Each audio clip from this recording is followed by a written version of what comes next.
PCS mains GS1 है ना। आज इसका GS1 का टॉपिक 1 है, जिसे आप आर्ट एंड कल्चर, कला एवं संस्कृति कहते हैं।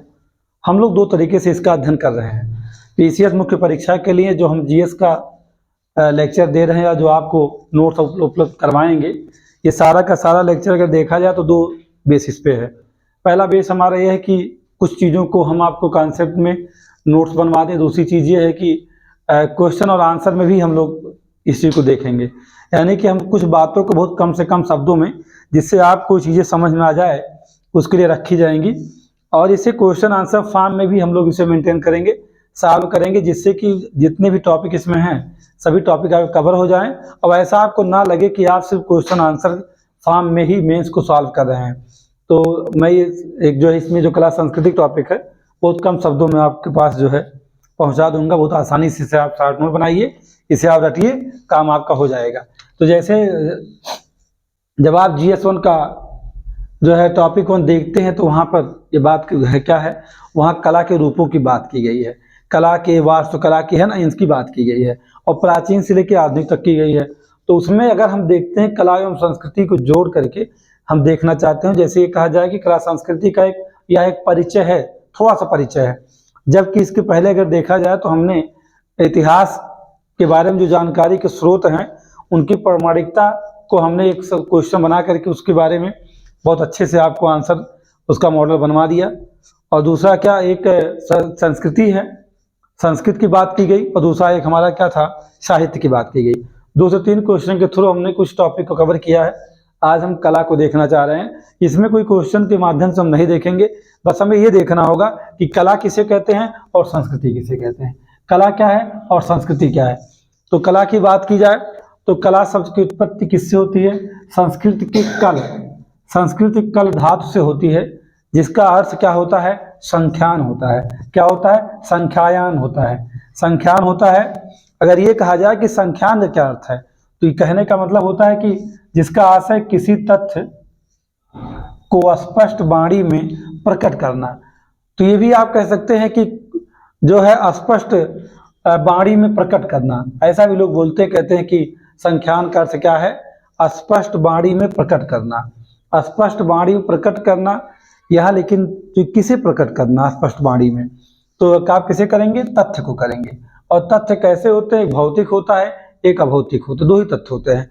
2 तथ्य कैसे, जैसे कि एक जिसे आप छू सकते हैं और एक ऐसा है जिसे आप नहीं छू सकते हैं। वस्तु भी एक तथ्य है। किसी मूर्ति को आप बनाते हैं तो क्या है, एक तथ्य ही तो है। कोई मूर्ति आपने बनाया, कोई चित्रकारी किया तो क्या है, वह भी तो एक तथ्य है।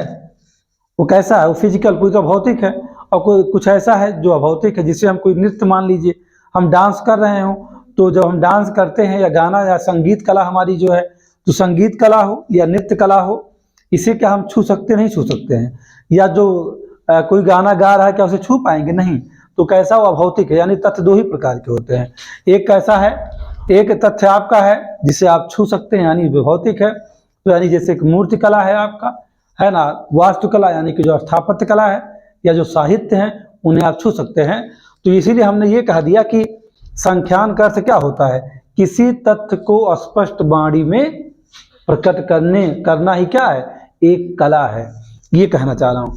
अब कह सकते हैं क्या, दूसरे शब्दों में अगर देखा जाए तो यहाँ क्या, कि कला शब्द से आशय जिसे स्पष्ट रूप में और व्यवस्थित रूप से अभिव्यक्त किया जा सके।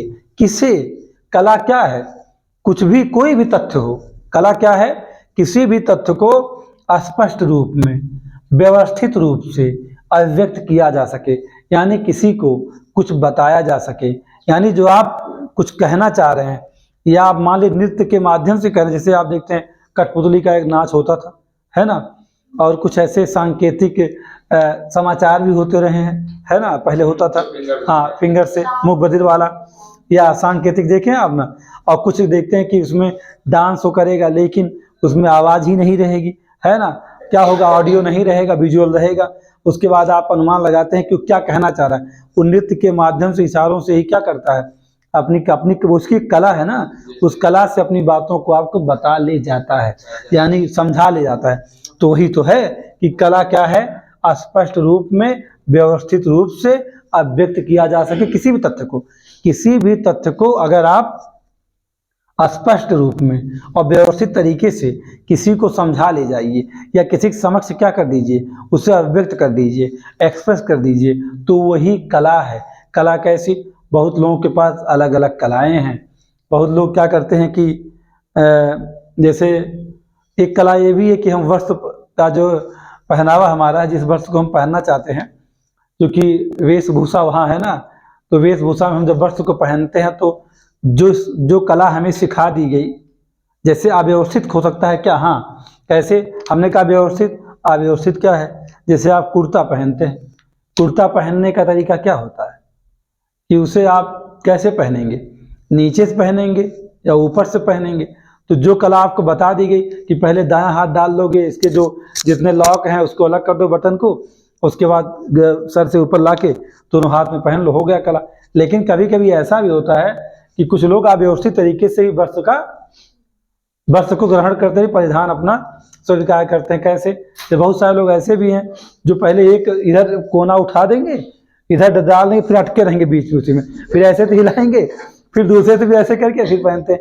तो अव्यवस्थित। लेकिन ये कह रहा क्या कि कला किसी भी, भाई, चाहे भौतिक तथ्य को चाहे अभौतिक, यानी तथ्य दो प्रकार के हैं, तो चाहे भौतिक चाहे अभौतिक, जिसे आप व्यक्त करना चाहते, व्यक्त करने का तरीका है, वही आर्ट है।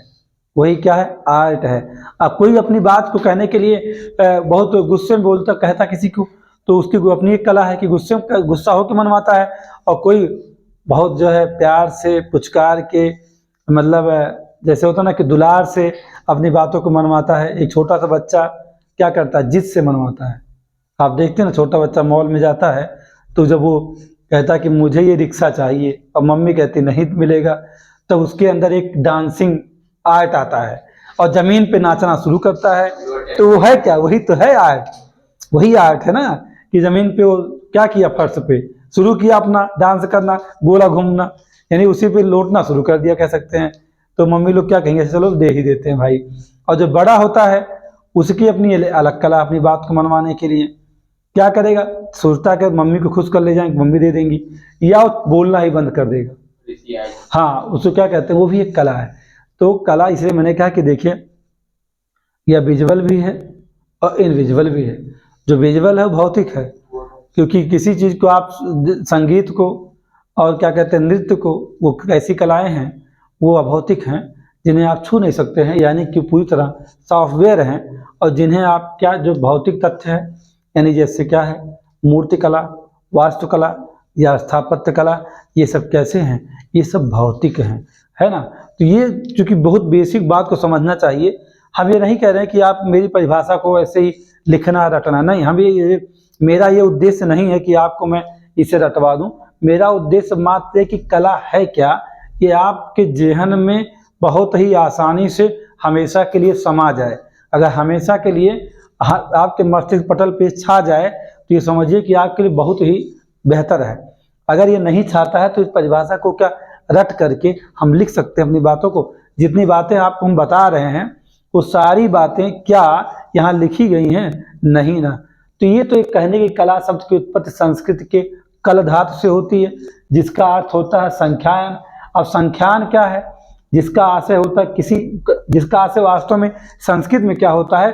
बस इतना होता है कि स्पष्ट वाणी में प्रकट करना। वो ये नहीं कहता किसे प्रकट करना। जो संस्कृत में संख्यान शब्द है वो ये नहीं कहता किसे प्रकट करो, कहता कि स्पष्ट वाणी प्रकट करना। लेकिन किसे करना है? तो भाई आर्ट क्या है? वास्तव में कला एक किसके लिए है? किसी तथ्य की पुष्टि के लिए है, किसी तथ्य के बारे में बताने के लिए है। लोग बहुत दूर खड़े होकर के, आप खड़े थे और पता लगा आपका एक दोस्त यहाँ है और एक दोस्त थोड़ी सी दूरी पे 500 मीटर दूरी या 200 मीटर की दूरी खड़ा है, दूर से दिख रहा है, नदी के उस पार, नदी के इस पार आप हैं, और दूसरा वाला कह रहा है कि अगर वो आ गए ना नाव पे बैठ करके तो मारेंगे, हाथ पर टूट जाएगा उनकी। तो अब एक कला है ना आपके पास। क्या कला? कौन सी ऐसा कला जानते हो कि उस मित्र को बचाने के नदी तो तुम कूद के जाओगे नहीं? कौन सी कला का इस्तेमाल करोगे उसे बचा लोगे? ना आपके पास मोबाइल, कुछ भी नहीं, कैसे का कला? मतलब ये कला हमारी है, आना नहीं, कहना क्या, बोलेंगे नहीं? मतलब हाँ नहीं, बस समझ गया, ये कला ही तो है। तो यही आर्ट है, यही तो आर्ट क्या कर रहा है वो भाई, स्पष्ट वाणी में प्रकट करना। तो बात वही है, दोनों है तथ्य, हाँ सांकेतिक तरीके से व्यक्त कर रहा है, अपनी बात आपको एक्सप्रेस करना, स्पष्ट तरीके से करना कि अगला समझ जाए। अब ऐसा डांस ना करो कि गाना चल रहा है, कौन सा गाना की बात कर रहे थे आप लोग, किसी गाने की बात आप कर रहे थे, हाँ, तो उस गाने पे जैसे गाना चल रहा था, भोजपुरी गाना एक बार कार्यक्रम था कोचिंग में, तो कौन सा चल रहा था, बुलेट वाला, हाँ बुलेट वाला कोई गाना था, तब उस गाने पे आप डांस करिए, नए झुलने की छैया, तो जाहिर सी बात पलट नहीं जाएगा, वो अव्यक्त हो जाएगा, मतलब आप क्लियर नहीं कर पाएंगे। जो गाना है, जो संगीत है, उस संगीत के लय के साथ ही आपको नृत्य भी करना होगा, तभी तो आप समझा सकते हैं। इसीलिए कहीं क्या है, कहीं संगीत है तो कहीं विजुअल, मतलब ऑडियो और विजुअल दोनों चीजें एक साथ आप फिल्मों में संगीत को देखते हैं, नृत्य को देखते हैं, लेकिन कहीं कहीं होता है, कभी कभी क्या होता है ना कि आवाज़ पहले, अब तो ठीक ठाक है, पहले एक समय था कि जब घरों में टीवी लगी होती थी तो कभी कभी चल रहा है, जैसे कोई सॉन्ग गाना शुरुआत हुआ, वैसे बीच में ही आवाज़ गायब हो गई और डांस खाली चल रहा है। अब हाँ, वॉइस नहीं है, तो वॉइस है कि आप समझते हैं कि नहीं, तो ये कला है ना, वो कला ही तो है। तो वैसे वहाँ बीच में अगर कुछ ब्रेक हो गया तो आप उसके हाव भाव से समझ जाते हैं, यानी कि हमारे जो सीसेट की भी बात है कि हमारी जो भाव भंगिमा है, जो भाव भंगिमा वो भी तो एक आर्ट है, हम अपनी बात तो किसी को समझा ले जा रहे हैं। तो यानी कि किसी भी तथ्य को स्पष्ट वाणी में प्रकट करना, अर्थात कला शब्द से आशय क्या है, जिसे स्पष्ट रूप में और व्यवस्थित रूप से व्यक्त किया जा सके, वही कला है। तो आपको बहुत सीधा सिंपल सी बात है कि कला क्या है, कला वह है जिससे हम किसी भी तथ्य को स्पष्ट रूप में और व्यवस्थित तरीके से अभिव्यक्त कर सकते हैं, वही कला है। आपने इन सारी लाइनों को हटा दिया, आपके पास खुद की लाइन आ गई। कमीशन आपसे नहीं पूछेगा कि कला जो है किस शब्द से उत्पत्ति इसकी, ना, ये नहीं पूछने वाला है। व्हाट इज आर्ट, कला क्या है, ये पूछ सकता है। कला क्या है तो आप इसको बताइएगा। बाकी जो बातें यहाँ लिखी हैं कि कला शब्द से आशय यह होता है कि किसी भी तथ्य को स्पष्ट रूप में और व्यवस्थित रूप से अभिव्यक्त किया जा सके, और जिस रूप में अभिव्यक्त किया जाएगा स्पष्ट रूप से, वही तो आर्ट है, वही तो कला है। आपकी अपनी भाषा है, आप इसको रटना भी नहीं पड़ा, आपका काम भी हो गया। बात समझ में आई, कोई समस्या नहीं। चलिए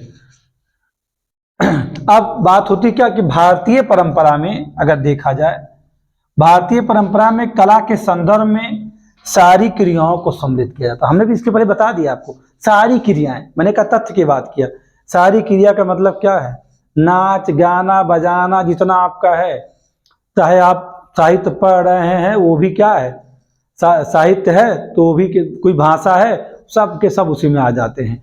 वास्तुकला है, स्थापत्य कला, मतलब सारी क्रियाएं इसमें शामिल की जाती हैं। यानी भारतीय परंपरा में कला के संदर्भ में सारी क्रियाओं को शामिल किया जाता है। ये कह सकते हैं, दूसरे शब्दों में हम क्या कह सकते हैं, कह सकते हैं कि कला एक प्रकार का कृत्रिम निर्माण है, यानी आर्टिफिशियल क्रिएशन है ये, और कुछ नहीं है, जिसमें क्या होता है, शारीरिक होता है और मानसिक होता है। आगे बात आप ना वही भौतिक अभौतिक, यही मैंने आपको बता दिया था, वो यही बातें हैं। क्या है, जिसमें शारीरिक मानसिक कौशलों का प्रयोग होता है। किसका, शारीरिक और मानसिक।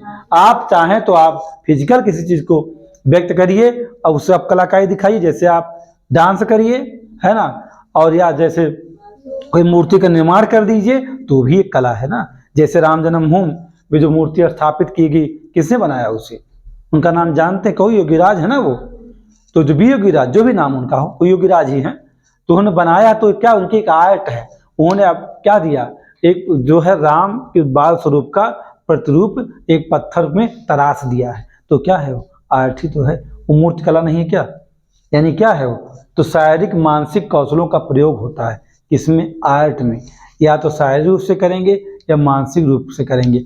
मैं जो पढ़ा रहा हूँ, जो एप्लीकेशन मोड पे व्यवहारिक तरीके से आपको समझा रहा हूँ चीज़ों को, तो क्या है, वो मेरा मानसिक कौशल है, ये कला ही तो है। कहते हैं कि आर्ट ऑफ टीचिंग, टीचिंग तो बहुत लोग करते हैं, लेकिन टीचिंग करने की कला क्या सबके पास है क्या? जो टीचर अपनी बातों को आसानी से अपने स्टूडेंट को समझा ले जाए, तो ये समझा जाता है कि उसकी जो आर्ट ऑफ टीचिंग बड़ी ज़बरदस्त है। लोग ऐसा कहते हैं। लेकिन एक बात इतना जानिएगा, एक टीचर किसी बच्चे को अपनी बातों को तब तक नहीं समझ, कितना भी उसके पास कला हो वो तब तक नहीं समझा पाएगा। कुछ लोग ऐसे भी होते हैं टीचर, देखा जाता है कि वो प्रयोग करके समझाते हैं, जैसे कि अलग पांडे हैं, वो कुछ चीज़ों का प्रयोग करते हैं तब समझाते हैं। हाँ, जो उनका अपना एकेडमिक चलता है तो उसमें वो क्या करते हैं, बताते हैं ना। बहुत सारे टीचर ऐसे हैं जो प्रयोग करके बताते हैं। तो उनका क्या है कि बच्चे को सेटिस्फाइड करने के लिए क्या है उनके पास, वो कोई एक आर्ट सीखे हैं, टीचिंग आर्ट है वो। उसको समझाने के लिए, अपनी बातों को क्लियर करने के लिए उन्होंने एक अपने अंदर जो कला विकसित की है उसके द्वारा, तो क्या वो भी तो आर्ट ही तो है। सारी बातें किसी को अपनी बात समझा रहे हैं, बता रहे हैं, या मूर्ति सामने आ गई, जब तक पत्थर को तराशा नहीं गया तब तक उसमें आर्ट का खेल अगर नहीं हुआ, यानी किसी ने उसे पत्थर को तराशा नहीं, अपनी कलाबाजी उसमें की नहीं, तो क्या आप उसे भगवान मानने तैयार हैं क्या? बताइए मुझे। नहीं मानेंगे ना। हाँ, जब तक तराशेंगे नहीं तो पत्थर को तराशा जाता है ना। पत्थर को तराशा गया है तो जाके वो जो आप राम जी की प्रतिमा को देखते हैं, वो बाल स्वरूप को देखने लोग 5 लाख 6 लाख लोग हर दिन दर्शन करते हैं अयोध्या में, तो इसका मतलब क्या यही तो है। तो किसने तराशा उस पत्थर को, तो आर्ट ही तो है। तो यानी कि यहाँ मैंने जब कहा कि कला के संदर्भ में सारी क्रियाओं को सम्मिलित किया जाता है, तो बहुत सीधी सी बात है। कला क्या है? कला वह है जिससे हम स्पष्ट रूप में व्यवस्थित तरीके से कुछ तथ्यों को या सभी तथ्यों को अभिव्यक्त कर सकते हैं, वही कला है। हमारी परंपरा, हमारी प्राचीन परंपरा के अनुसार यदि देखा जाए तो कला में हमारी सारी क्रियाओं को सम्मिलित करते हुए हमारी सारी क्रियाओं को सम्मिलित किया जाता है। दूसरे शब्दों में हम ये कह सकते हैं कि हमारी जो शारीरिक और मानसिक कुशलता है वही तो कला है। देखा, 4 शब्दों में आ गई बात। कितने शब्दों में आई? 4 से 5, 4-5 लाइन में। अब एग्जाम टाइम में अगर आप चीजें क्लियर हैं, अगर आपका कॉन्सेप्ट क्लियर है कि कला क्या है, तो आप जितना मन करे उतना रबड़ की तरह खींच लो, रबड़ की तरह खींच लो, और जितना मन करेगा उतना उसे क्या कर दो, सिकोड़ लो, समेट लो, वो आपके ऊपर है। आप चाहो तो इतना कहानी बताओ और आप चाहो तो उसको कम से कम शब्दों में बता दो। तो ऐसा तो कुछ है नहीं, आप अपनी बातों को कम से कम शब्दों में अगर बता ले जा रहे हैं तो नंबर्स आपको मिलेंगे, इससे आप मत घबराइए। भले ही लिखा होता है कि 150 वर्ड में आपको क्वेश्चन को कंप्लीट करना है, तो टेंशन मत लीजिए। वहाँ कह रहा है कि सब सीमा 150 है, ये तो लिखा नहीं है कि न्यूनतम 150, ये लिखा है क्या? वो तो अधिकतम की बात आपसे कर रहा है। आप सक्षम हैं और आप उसके लिए क्या कहते हैं, कैपेबल है कि आप किसी भी क्वेश्चन का आंसर 50 शब्दों में दे सकते, दीजिए। वो कहाँ मना कर रहा आपसे? वो तो उसने ये नहीं कहा कि, उसने कहा अधिकतम, मैक्सिमम वर्ड 150 बोल रहा है। ये तो कह नहीं रहा कि अरे आप मिनिमम 150 में लिखो। अगर मिनिमम में बांध देगा तो जानते हैं आंसर करना कठिन हो जाएगा। अधिकतम को आप कम को अधिक को ज़्यादा, अधिक है तो कम कर ले जाओगे, कम को ज़्यादा करने में थोड़ा समस्या होती है। अगर आपका शब्द ना हो तो नहीं कर पाओगे, तो टफ हो जाएगा। यहाँ तक बात मुझे लगता है आप समझ गए होंगे मेरी। दूसरी बात क्या कि अगर ये कहा जाए जिस कला पर हम चर्चा कर रहे हैं, इस कला का उल्लेख किसी ने कब किया, कैसे किया, तो देखा जाता कहा था कि प्रारंभिक दौर में, यानी कह सकते हैं कि सभ्यता का प्रारंभ जो होता है, इस सभ्यता के प्रारंभ में, यानी मानव सभ्यता का प्रारंभ, यानी उस समय कला का किसी ने प्रयोग किया। तो हाँ, कला की बात किसने किया? कला शब्द का प्रयोग भरत, यानी भरत मुनि है। किसने? भरत मुनि ने कहा। उन्होंने एक पुस्तक लिखा नाट्य शास्त्र, उसी में मिला है। यानी कला का, अगर किसी ने कला शब्द का प्रयोग या कला के बारे में डिस्क्रिप्टिव अपना डिस्क्राइब किया, उसके बारे में बताया हो, तो कहाँ बताया है? भरत मुनि ने अपने नाट्य शास्त्र में इसके बारे में बताया है। दूसरी बात क्या, वर्तमान में अगर हम देखते हैं तो कला को मानविकी के अंतर्गत रखा जाता है। मानविकी विषय कौन होते हैं? जो आर्ट ग्रुप के विषय। आर्ट ही तो कला है। जैसे आप हिंदी है, भूगोल है, कला कहाँ है? कला साइंस के साथ नहीं है। विज्ञान वर्ग में कला नहीं आता है। कहाँ आता है?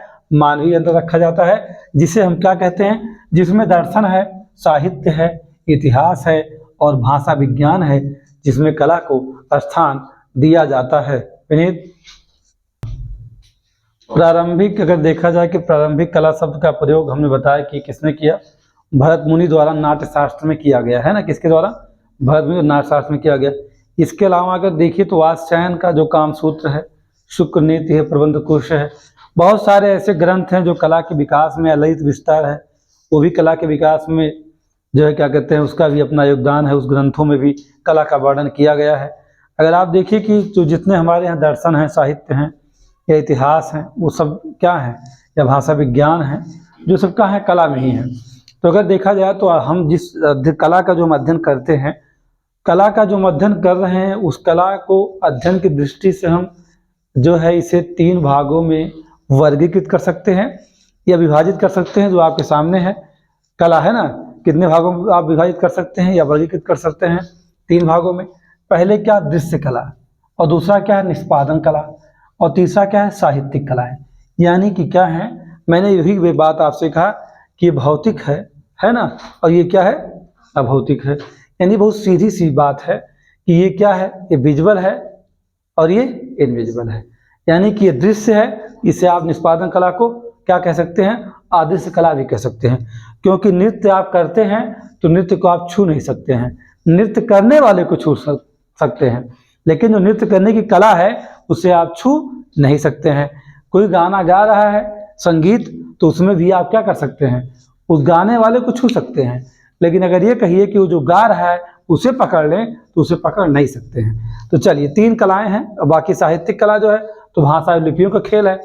एक एक करके हम समझ लेते हैं। अभी आपका जो कला है तो आप समझ जाओगे क्या चीज़ें हैं ये, आर्ट क्या है।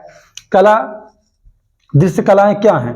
कला का वह रूप जो मुख्यतः कहाँ होता है, दृश्य प्रकृति का होता है। सीधी सी बात है। जब भी आप इसका वर्गीकरण करते हैं मेंस में तो सीधे क्या बताते हैं, कला का वह रूप जो मुख्यतः क्या है, दृश्य प्रकृति का होता है। जैसे कि वास्तुकला है या स्थापत्य कला है ना, या मूर्ति कला है। अब जैसे जो बड़ी बड़ी बिल्डिंगें बनी हैं, वास्तुकारों ने क्या किया है, जिन्हें आप आजकल वर्तमान के दौर में, आधुनिक दौर में क्या करते हैं, आर्किटेक्चर बोलते रहते हैं ना, कहते हैं कि आर्किटेक्चर ने आर्किटेक्ट किया किसी बिल्डिंग को।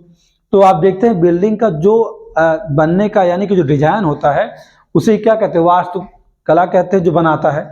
तो वास्तुकला, स्थापत्य कला, बहुत सारी इमारतें हमारे यहाँ ऐतिहासिक बनी हुई हैं।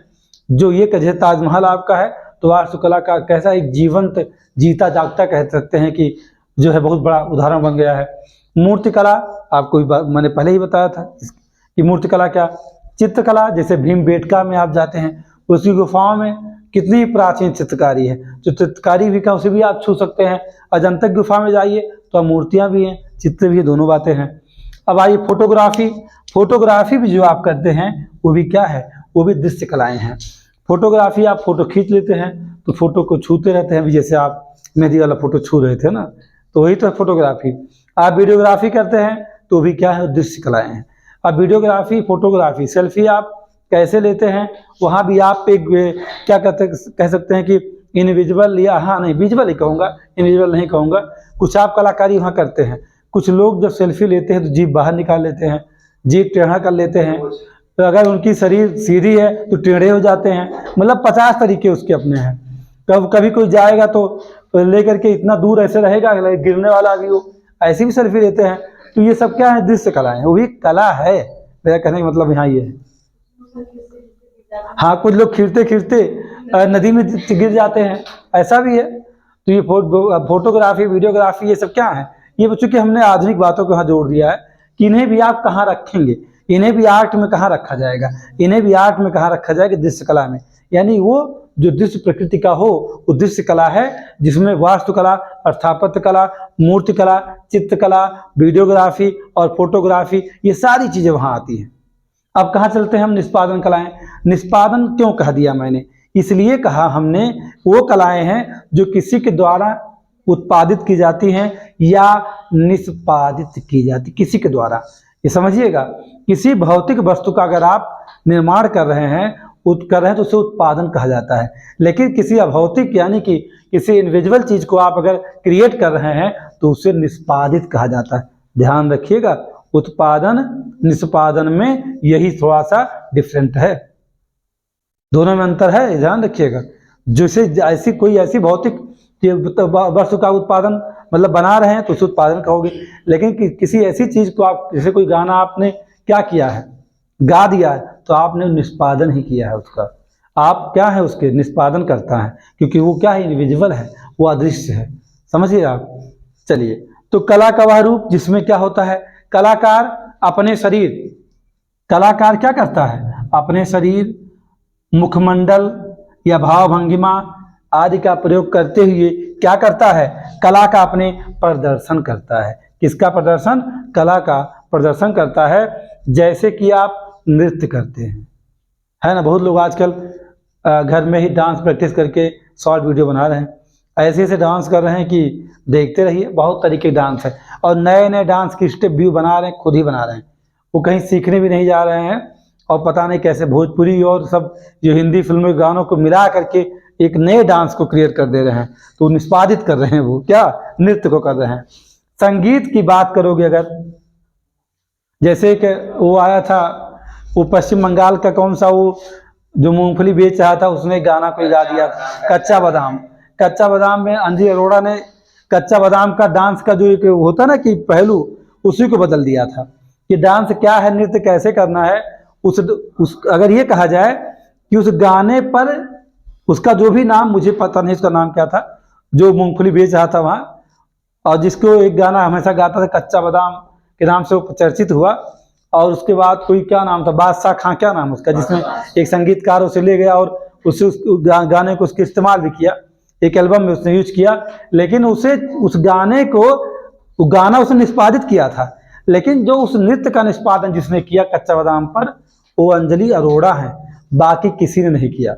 उन्होंने जैसे डांस किया था उस कच्चा बादाम के लिए, वैसे ही डांस प्रचलन में आ गया था। सही है गलत?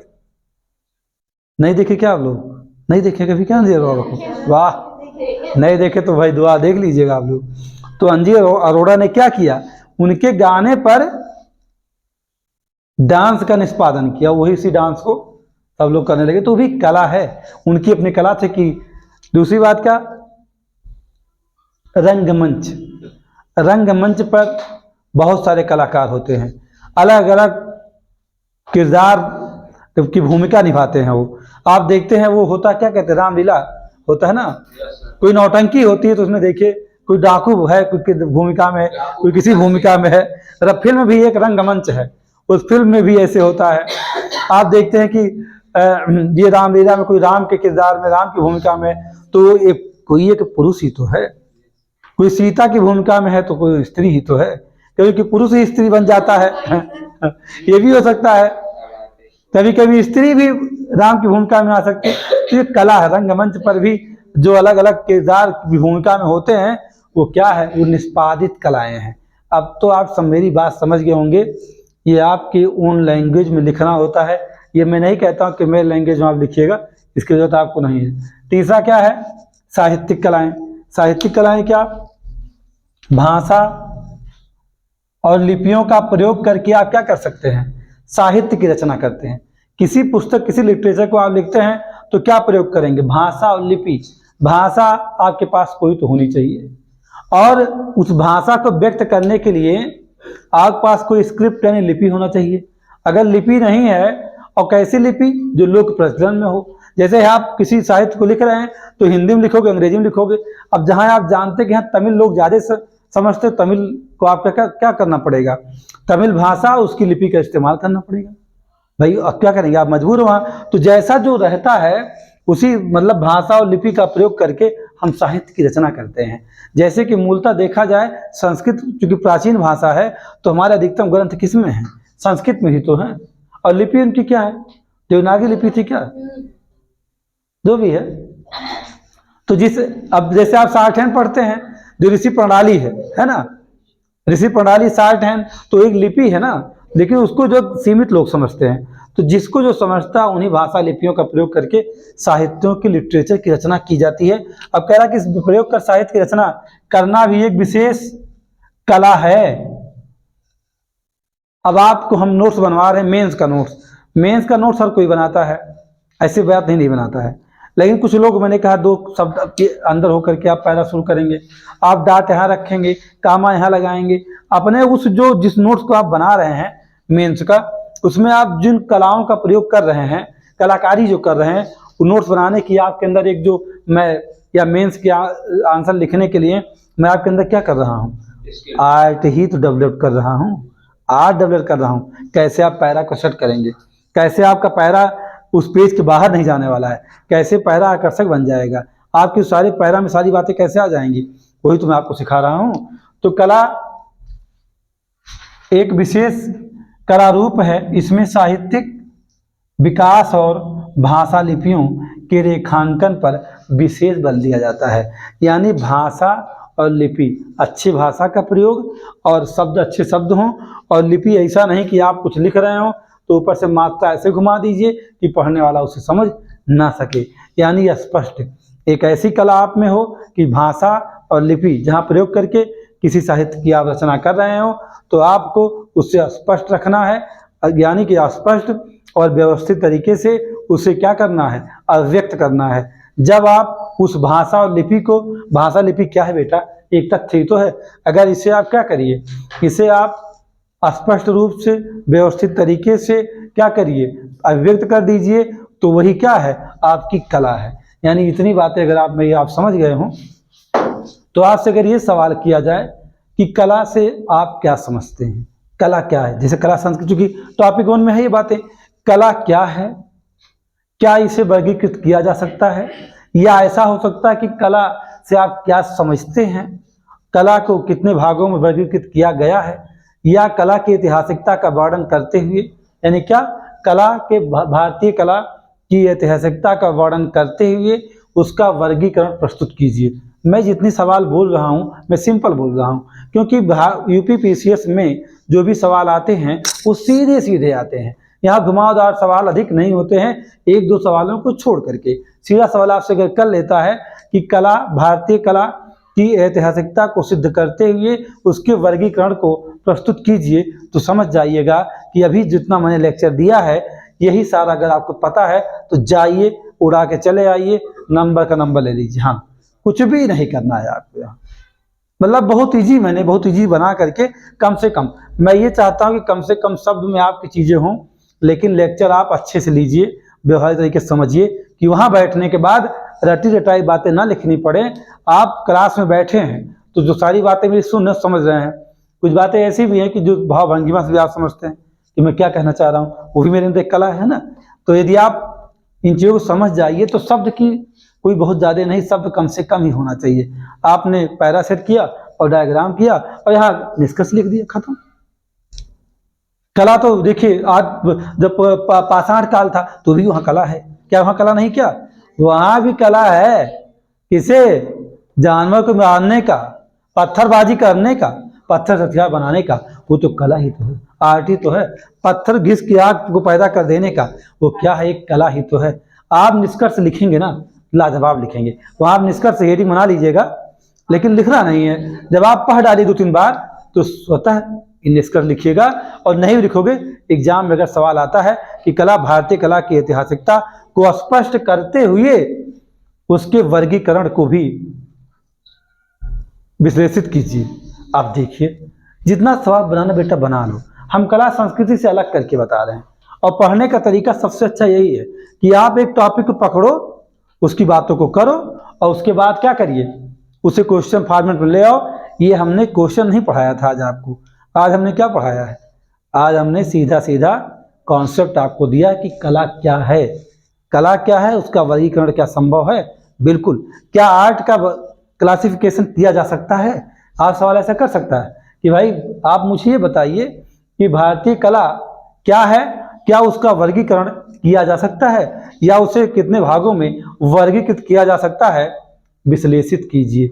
जैसा चाहे कमीशन आज़ाद है।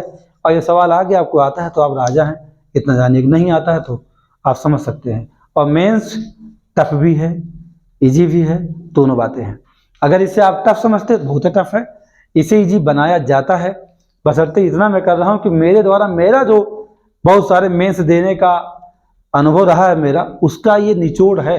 जो भी कंटेंट आपको अवेलेबल करवाया जाएगा वो निचोड़ होगा, ऐसा कि अगर आप उसे लिखिए, रटिए, एग्जाम में जाके हाँक दीजिए, एग्जाम टूट जाएगा, इस बात की गारंटी है। अगर आपको अच्छा लगे, मेरी बातें समझ में आए, तो इसे ज़रूर शेयर करिए, लोगों तक पहुंचाइए। अगर इसका नोट्स आपको ज़रूरत पड़े तो आप जो है टेलीग्राम चैनल पे जाइए, ज्वाइन कीजिए, नोट्स को ले लीजिए वहाँ से।